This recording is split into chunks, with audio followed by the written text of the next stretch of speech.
Hello friend, आज हम class 8 के बच्चों के साथ हाजिर है चैप्टर 1 इंग्लिश विषय के चैप्टर 1 के साथ, जिसका नाम है the knife friend. The knife friend बहुत ही सुंदर, आकर्षक और मज़ेदार बेजोड़ कहानी है, जिसे हम हिंदी में नादान दोस्त भी कह सकते हैं। नादान दोस्त या the knife friend Munshi Premchand की कथाओं पर आधारित कहानी है। मुंशी प्रेमचंद, जिनका जन्म 31 जुलाई 1880 ईस्वी और निधन 8 अक्टूबर 1936 ईस्वी में हुआ था। तो आइए अब इस चैप्टर की शुरुआत करते हैं। इस चैप्टर को पढ़ने से पहले, before you read, have you ever come across an animal और बर्ड हु नीड हेल्प? क्या आप कभी उन पंछियों और जानवरों के पास गए हैं जिन्हें हेल्प की आवश्यकता हो, जिन्हें मदद की आवश्यकता हो? Could you be of any help to them? क्या कभी आपने उनकी मदद की है? The story the knife friends translated from Munshi Premchand story Nadan Dost. कहानी the knife friends Munshi Premchand की कहानी नादान दोस्त का ही रूपांतरित है। Is about a brother and sister, जिसमें एक भाई और बहन की कहानी है जिनका नाम है Keshav and Shyama, who are amused to discover 3 eggs just above the cornice in their house, जो अपने घर के छज्जे पे 3 अंडे को पाकर खोजकर बहुत ही अधिक प्रसन्न है, खुश है, उत्साहित है। What they do thereafter is given below। उसके बाद उन्होंने क्या किया, आइए नीचे पढ़ते हैं। A bird had laid eggs just above the cornice in Keshav's house। एक पक्षी ने केशव के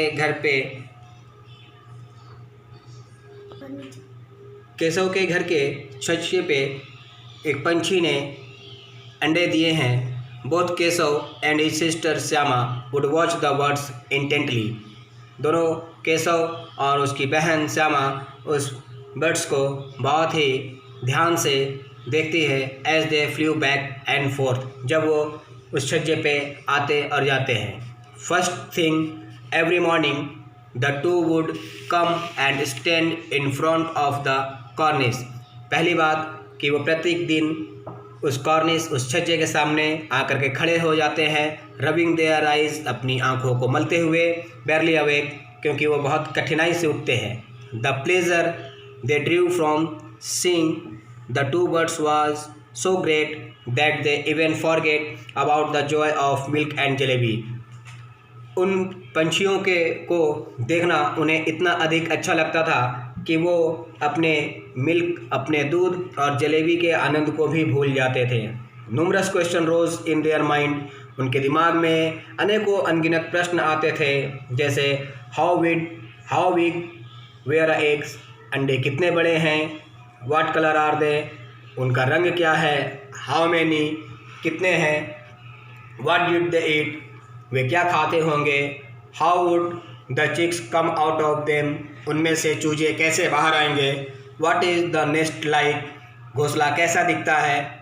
but there was nobody around to answer their question, पर उनके इन प्रश्नों का जवाब देने वाला वहाँ कोई भी नहीं था। माँ had no time from the housework and Babuji from his books. माँ को घर के कामों से फुर्सत नहीं थी, समय नहीं मिल पाता था, और बाबूजी को किताबों से। The two children had to comfort themselves by asking and answering each other. ये दोनों बच्चे आपस में ही प्रश्न और उत्तर करके अपने आप को कंफर्ट, आराम पहुंचाते थे। श्यामा टेल मी भैया, श्यामा कहती है, भैया एक बात बताओ, will the chicks fly as soon as they come out of egg? क्या ये चूजे जैसी अंडे से बाहर आएंगे तो क्या उड़ जाएंगे? नो सिली, नहीं बेवकूफ़, Keshav would reply proud as a scholar. Keshav ने अपने आप को बहुत तेज महसूस करते हुए गर्व के साथ जवाब दिया। First they had to grow wings, पहले इनके पंखों को निकलना होगा। How would the poor things fly without wing, बिना पंखों के ये कैसे उड़ पाएंगे? Shyama what would the poor bird feed her little ones, ये जो बर्ड्स है ये अपने छोटे बच्चे को क्या खिलाएंगी?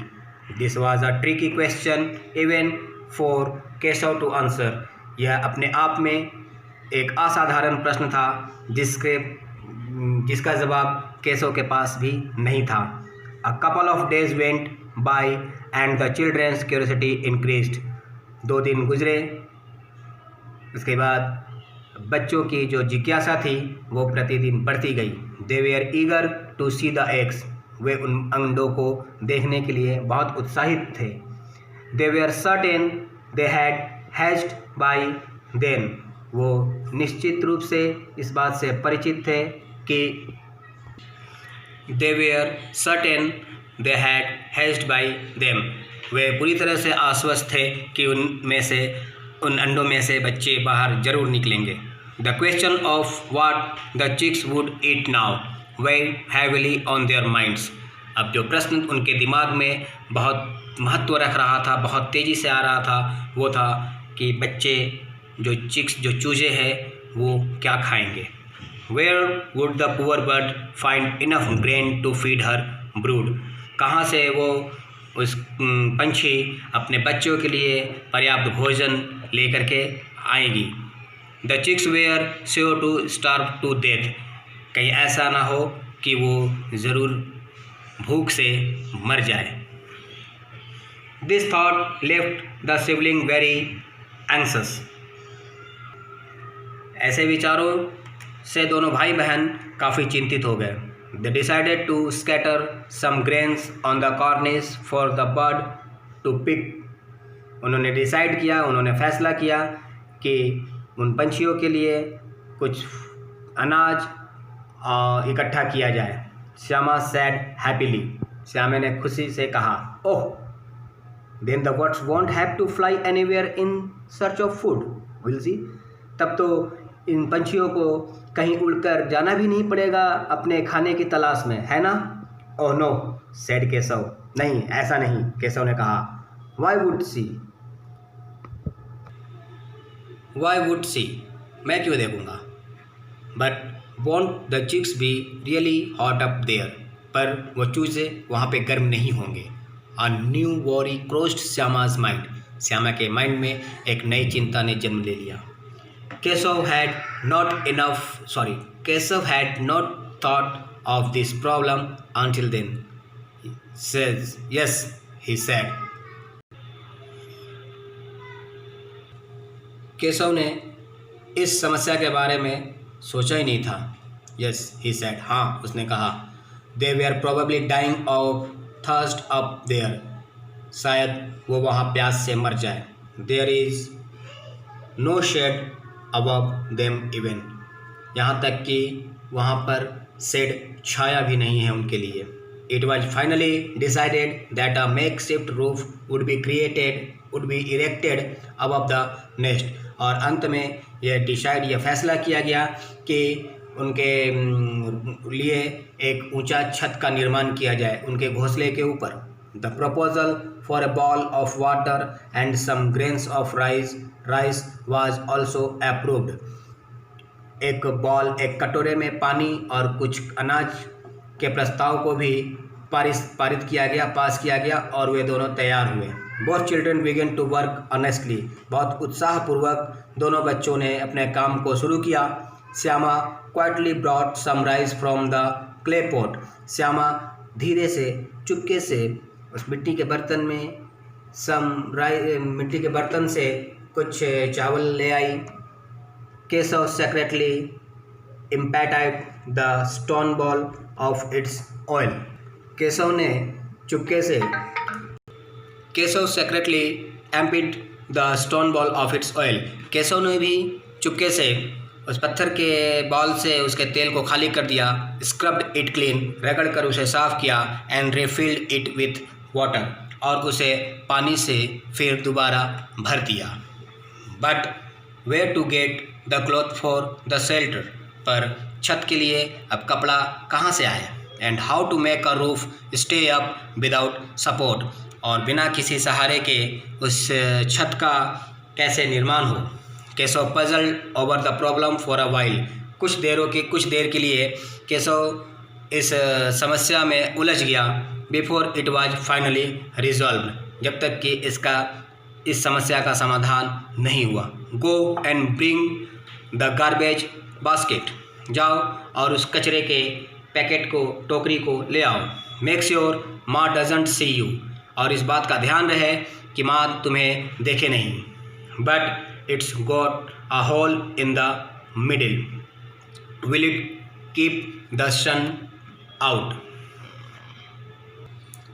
लेकिन उस बास्केट के बीच में तो होल है, क्या वो सूरज को रोक पाएगा? फर्स्ट ब्रिंग द बास्केट, जाओ पहले टोकरी लेकर आओ, केशव सेड, केशव ने कहा। दिस स्लाइट इरिटेशन, थोड़ा झुंझलाते हुए। I will take care of the hole, मैं होल को देख लूँगा। Shyama went running and return with the basket, Shyama दौड़ कर गई और टोकरी लेकर वापस आई। Keshav stuffed the hole with some paper and rested the basket against the branch of a nearby tree. Keshav ने उस होल को कुछ पेपर से भर दिया और फिर उसे पेड़ के शाखाओं के पास रख दिया। See how the shadow of the basket falls on the nest. देखो किस प्रकार से बास्केट की जो छाया है वो उस घोंसले पे पड़ रही है। The sun can't get through now, अब जो सूरज की जो गर्मी है, जो धूप है, वो सीधे उन तक नहीं पहुंचेगी। तो बच्चों, ये हमारा कॉम्प्रिहेंशन चेक पहला। अब आगे की कहानी जारी रहेगी अगले क्लास में, पर अभी तक जो हमने पढ़ा उसमें 3 प्रश्न हमारे सामने आए। Where did the birds lay their eggs, birds जो पंछी थे उन्होंने कहाँ अंडे दिए थे। We know very well that the cornice of Keshav house, Keshav के जो घर के छज्जे पर। What made Keshav and his sister forget about the joy of milk and jalebi, किस तरह के आनंद के कारण वो दूध और जलेबी के आनंद को भी भूल गए थे। Which thought left the sibling very anxious, Which thought left the sibling very anxious, किस तरह की चिंताओं से दोनों भाई बहन परेशान थे। इन प्रश्नों के जवाब इस चैप्टर के एंड में आपको दिए जाएंगे रिटेन में। तब तक आप स्क्रीन पे जो वर्ड पीले हाइलाइटर से हाईलाइट किए गए हैं उनके वर्ड्स आप कॉपी में लिखें, उनके मीनिंग आप कॉपी में लिखें और उसे याद करें। हम अगले दिन पार्ट 2, इसी चैप्टर के पार्ट 2 को लेकर के आएंगे। तब तक के लिए आपके सामने इन वर्ड्स मीनिंग को दिए गए हैं, आप इन्हें बहुत ही सरलता से लिखें और याद करें। तब तक के लिए धन्यवाद।